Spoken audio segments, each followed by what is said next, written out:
Mukam karoti vachalam pangum langayate girim yatkrpatam ham vande Shri Gurum Dinatarinam Paramanandamatam Shri Chaitanyeshwaram.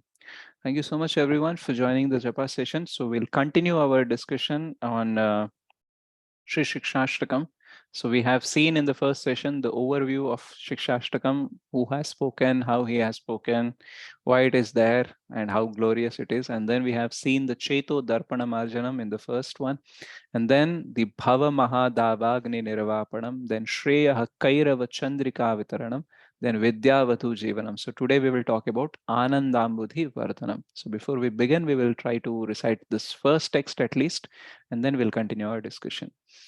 चेतो दर्पणमार्जनं भवमहदावाग्निर्वापणं श्रेयः कैरवचन्द्रिका वितरणं विद्यावधूजीवनम् आनन्दाम्बुधेर्वर्धनम् प्रतिपदं पूर्णामृतास्वादनं सर्वात्मस्नपनं परं विजयते Shrikrishna sankirtanam. So today we will see Anandambudhi Vardhanam. So Ananda means bliss or transcendental happiness, and Ambudhi means ocean, and Vardhana means increasing, right, or ever expanding. So this unlimited bliss which arises from the chanting of the holy name is compared with the boundless or the bottomless ocean.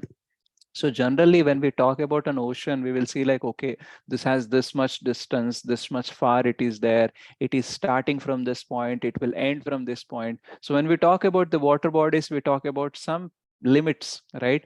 So some parameters also we talk about it, but this is Bhakti Rasamrita Sindhu, right? So the ocean of Bhakti is shoreless and it is bottomless, right? So it is very difficult to imagine an ocean which has no shore or no bottom. So generally, when we go dive deep into the ocean, some or other time we will touch the bottom, right? The rock bottom that we say, right?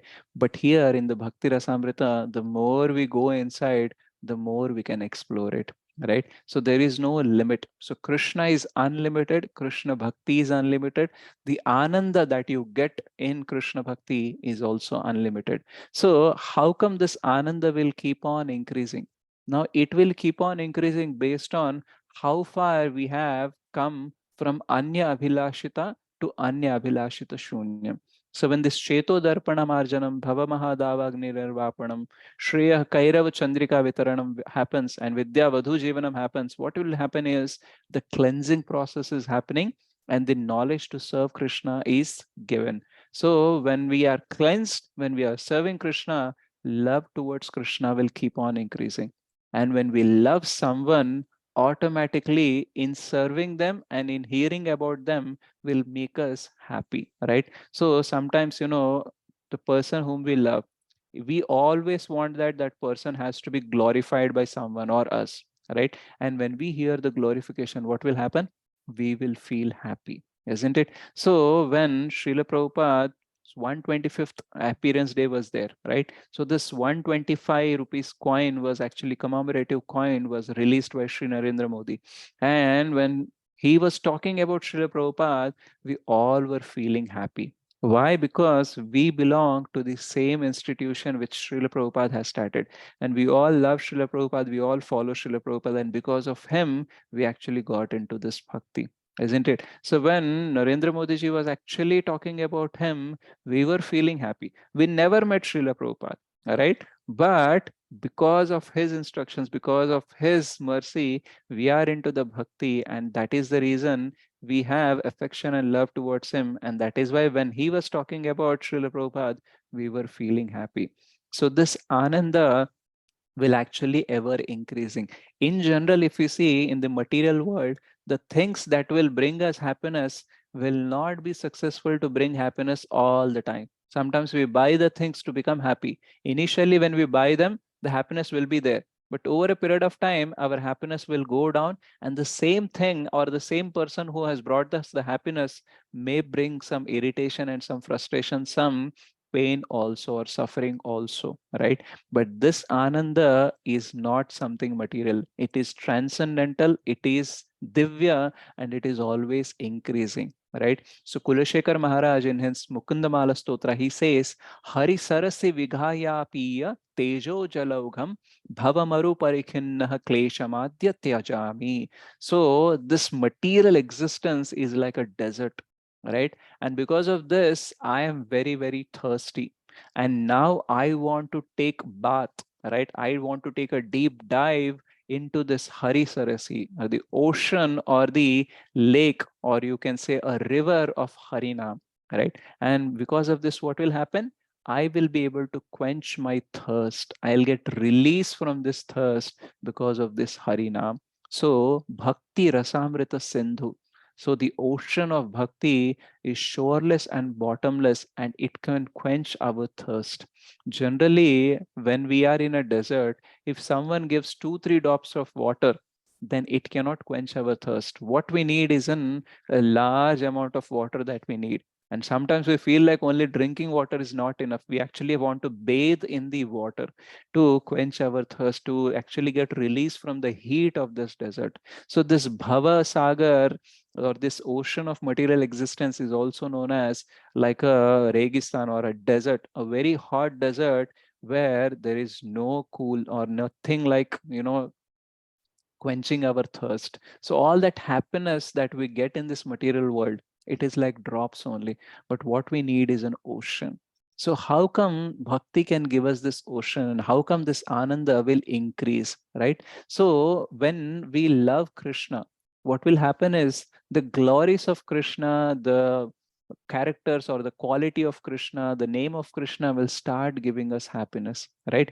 Just like when we see our children growing, and when someone says something good about them, we start feeling happy. No one has to tell us that now you should feel happy, right?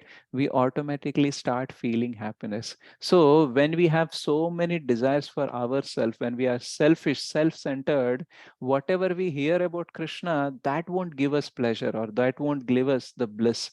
But when we actually move from anya abhilashi to anya abhilashi to shunyam, when our material desires are coming down and the desire to serve Krishna is actually growing, then what will happen? We will start experiencing more happiness by hearing about Krishna.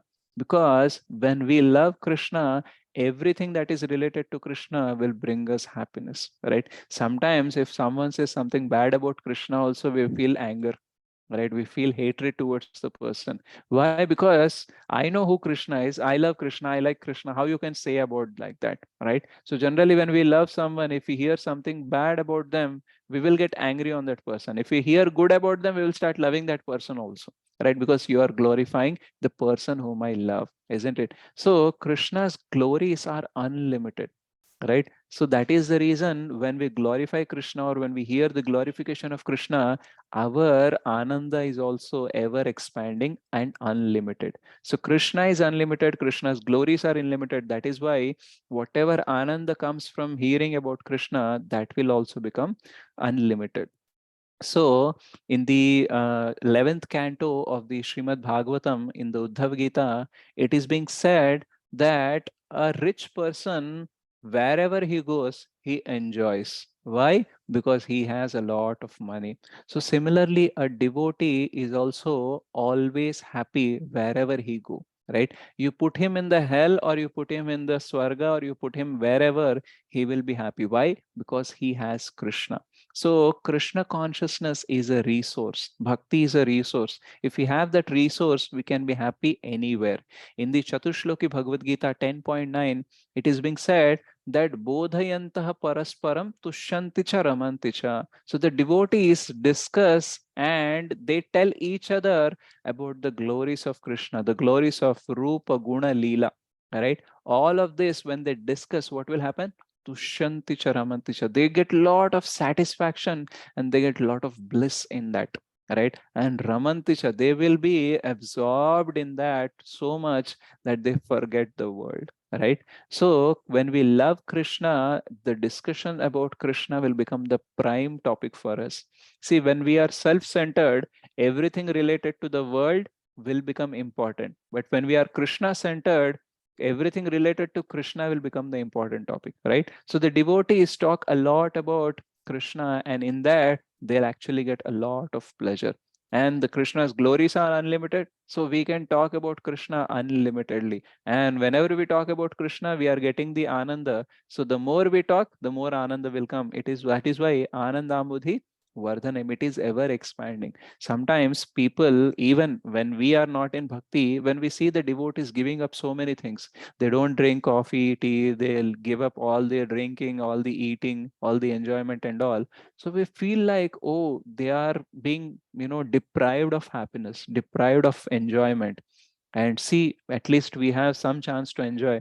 But these devotees, they don't eat, they don't drink anything. So how come they will enjoy and all? That's what we will think, right? Now we are devotees, we know that what we are eating and how we are actually drinking the happiness in Krishna consciousness, right? But others may not know it. And sometimes when we hear about a person who is in the forest from so many years performing his meditation and all, we will feel like, living in a city, we are not comfortable. How come that person living in a forest will be comfortable? So it is very difficult. That is what we see. But actually, those who are going to forest, or those who are Krishna conscious, those who have devoted their life to Krishna, they are having a different kind of happiness. They are having the transcendental happiness. All the ananda that we can get from this material existence is like just like a drop, right? If we are in the desert, the drops cannot quench our thirst, isn't it? So similarly, the devotee or the advanced person knows that, all these material things will not quench my thirst. That is why they take up to Krishna consciousness, and they actually have a lot of happiness in the listening of the glorification of Krishna, discussing about the glories of Krishna, the name and everything. So this Anandamudi is so much that, every time we feel like it is less only. For example, Jarasandha was actually attacking different kingdoms, and whichever kingdom he wins, then he will make that king of that particular kingdom as a prisoner. So like that, he had thousands of prisoners. Like, every time he go and attack, and whenever he wins, he captures that king, puts him into the jail. So like that, in his jail there were thousands of kings. Okay, and they were always praying to Krishna. They were glorifying Krishna, and they expected that Krishna will come and release them one day. So someday, that fine day was come, and Krishna released all these kings. Now, after seeing Krishna face to face, they started thinking, actually, Krishna, when you were not there, we were glorifying you. We were glorifying your beauty, your Leela, and everything so much that we started feeling that we being perfectly glorifying you. But now, after seeing you, we are feeling like we are glorifying an emperor on the basis of considering him as a landlord, right? That means our glorification after seeing you looks like so small that we felt like we actually we're remembering and glorifying an emperor, but we have a conception of a landlord only. Yeah, that means you are so great that our glorification feels very, very small. So this was the feeling when they saw Krishna. So we know about Krishna, right? But just because we know about Krishna, we cannot say that this is all, right? The more we know about Krishna, the more we see Krishna, the Anandambuti will keep on increasing. So much so that there is a Marathi poet who says that Lord Ramachandra's eyes are so beautiful, just like Lord Rama's eyes. So the same Lord Ram's eyes are compared with Lord Ram's eyes. Why? Because there is no other comparison, right? In our house, if someone plays good cricket, then we can compare with them, like, Gavaskar or Sachin Tendulkar, Virat Kohli, this and that.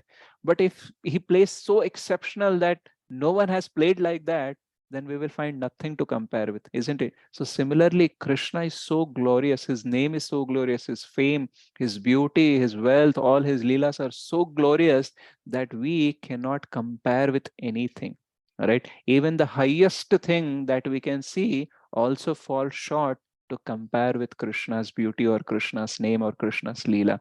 So devotees, when they actually experience Krishna more and more, they find no replacement, no comparison for Krishna, right? So this is what happens when we actually grow in bhakti.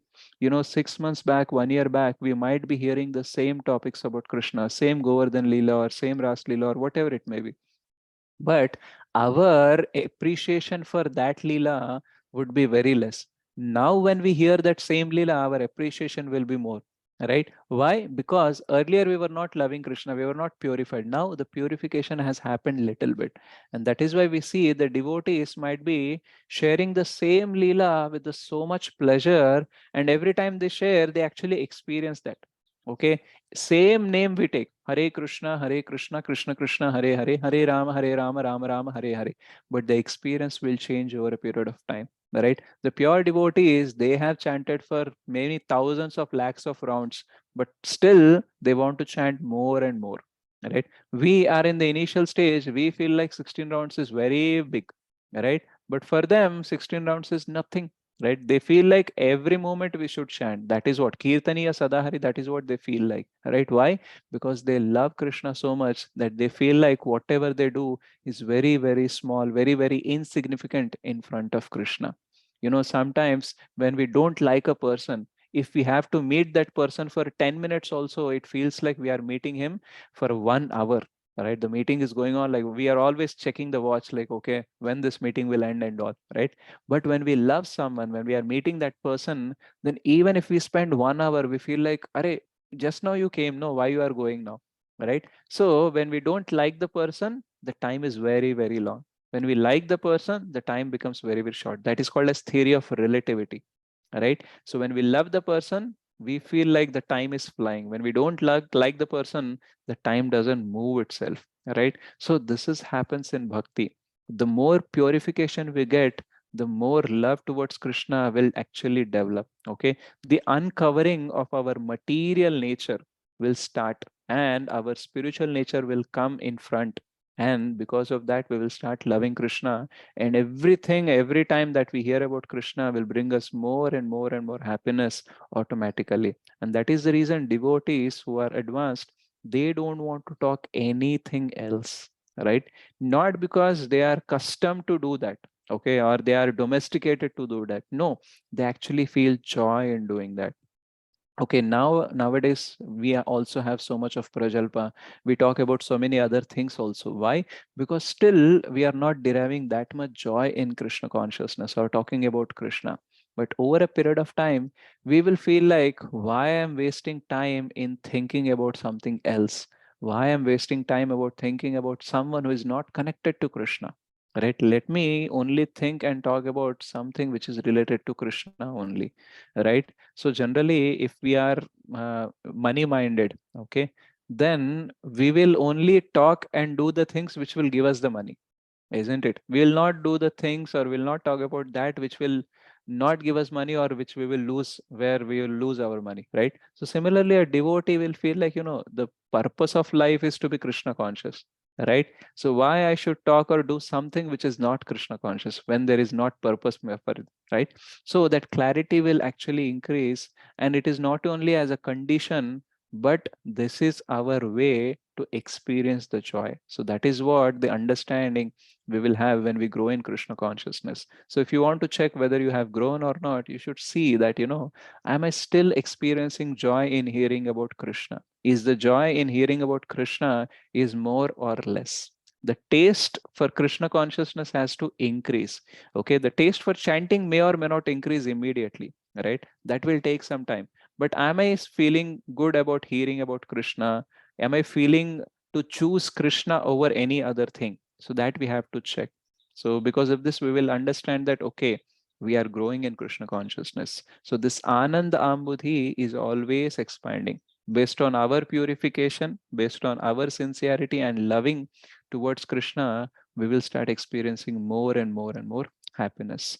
So Ananda is happiness, Ambudhi is ocean, Vardhanam is increasing or ever expanding. And we have seen why this happens, because when our material desires, self-centered desires go down, desires for serving Krishna selflessly increases, we will start loving Krishna again.